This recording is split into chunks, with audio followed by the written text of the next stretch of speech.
Hi, class. So this is a demo for assignment 4.1, Annotative Scale.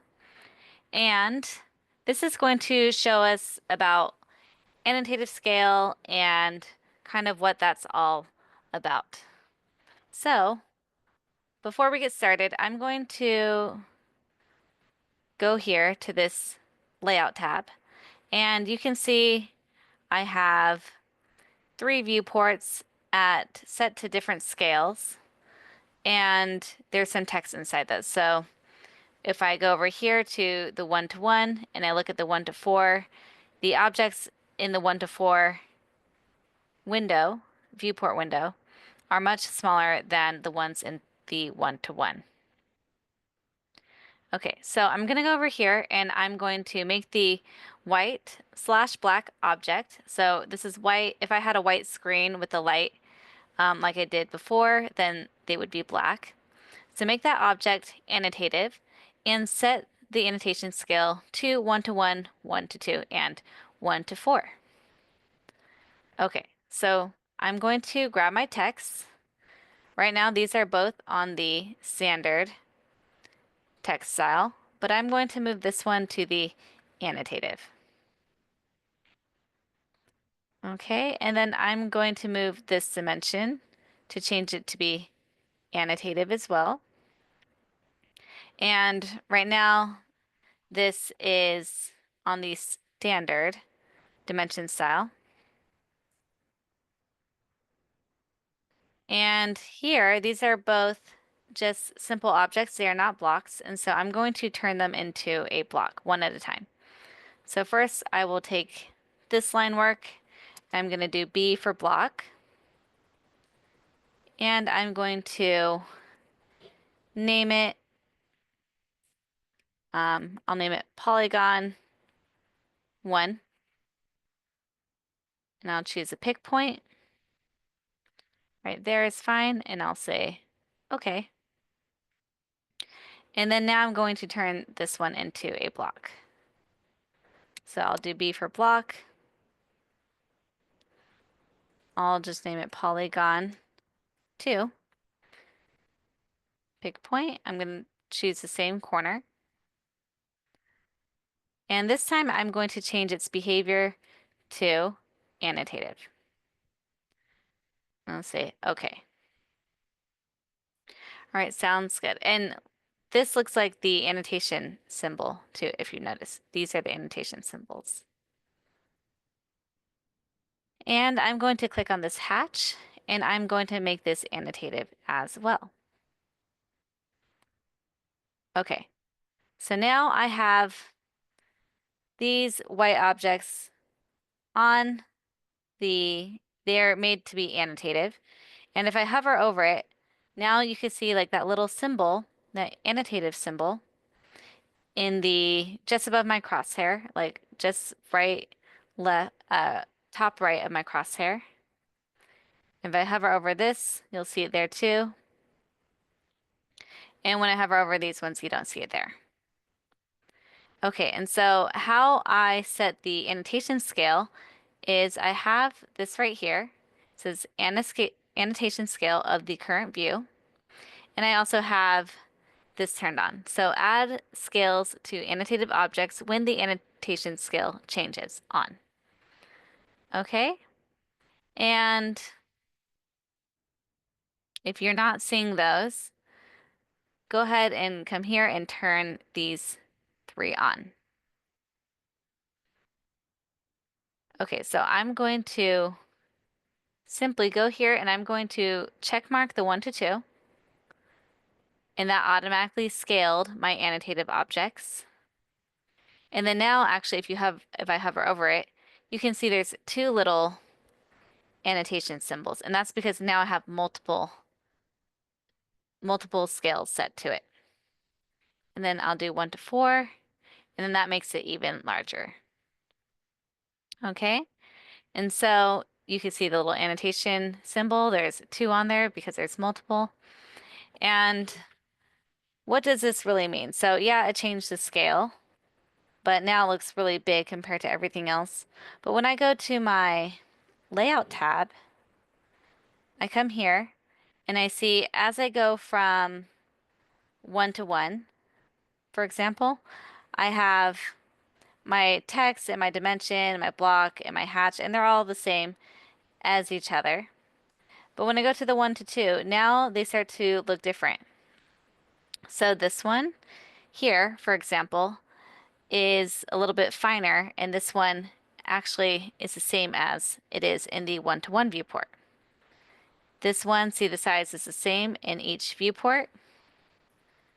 And if I go, it's even more obvious in the 1 to 4. So I can read this text still. It says text. That text size is the same here, here, and here. And this one over here, it's gotten smaller each time. So it's getting more and more difficult to read as I change my scale. And then same with my hatch, my polygon. I could barely see what this is. I could barely read that. But the one that's annotative, it automatically scaled to my viewport size. So in all three of these, this polygon is the same size on my sheet of paper. So this is really nice for automatically scaling your viewports, or scaling the objects within your viewport, I should say. And I also, just to kind of go over this slightly, I'm also going to show you how to create this viewport really quick with the field. So this viewport was created with fields. And let's say maybe I want to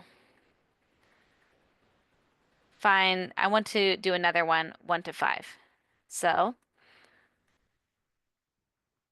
if I copy this viewport over, I'll just do CO for copy, and I'll move it somewhere over here. And then I'm going to scale this, so I'll do SC for scale, and I'm going to do 1 divided by 5 for 1 to 5. Okay, so now I have this here.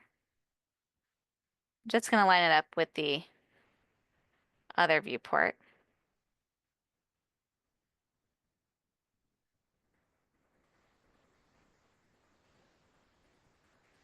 Okay, and then I'm going to double click in my viewport. It's still at 1 to 1. That's why I can only see this little piece. But I'm going to change it to 1 to 5. And I'll put this whole thing in this viewport.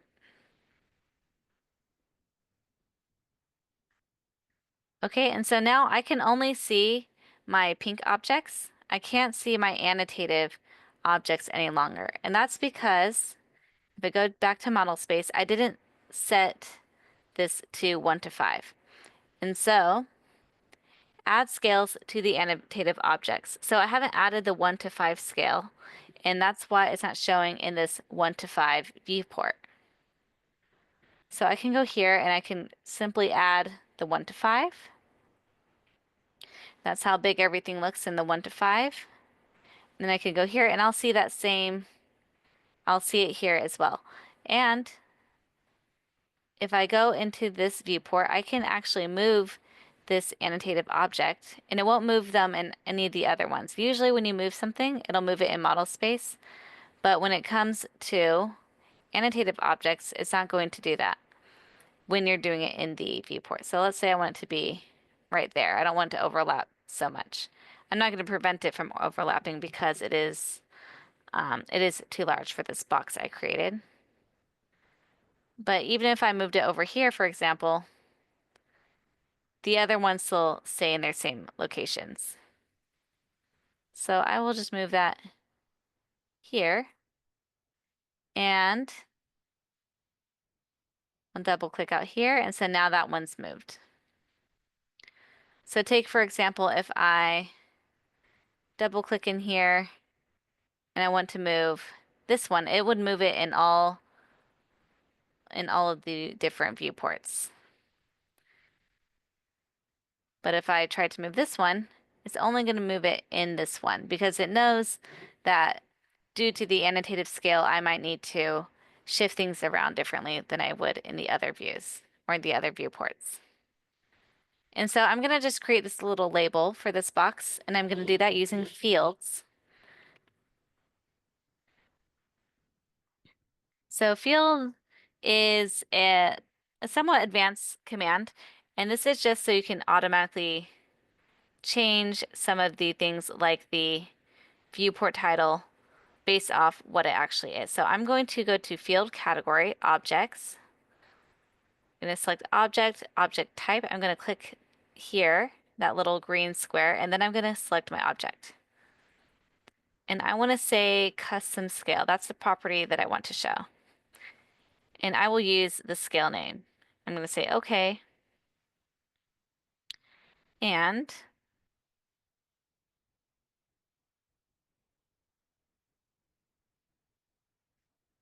here I have this here. I'm going to move it down slightly.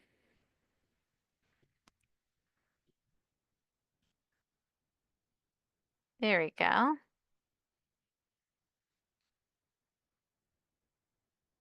And do one more. There, so that way those are aligned. And now it says 1 to 5. So if I were to have, if I change this, let's say I do 1 to 8. Now my annotative objects are gone again. This hasn't changed. But if I switch to my model tab and then back to my layout tab, now that field automatically changed to match what this viewport scale is, which is 1 to 8. And I'm going to change that back to 1 to 5. And I'll lock it. Okay, so that is all about understanding annotative scale. And just really quick, actually, if I go back to the other ones, then I will see them adjust as well. Yeah, so that's all about annotative scale and annotative objects. So go ahead and complete this assignment just as I did here and submit your drawing file. Thank you.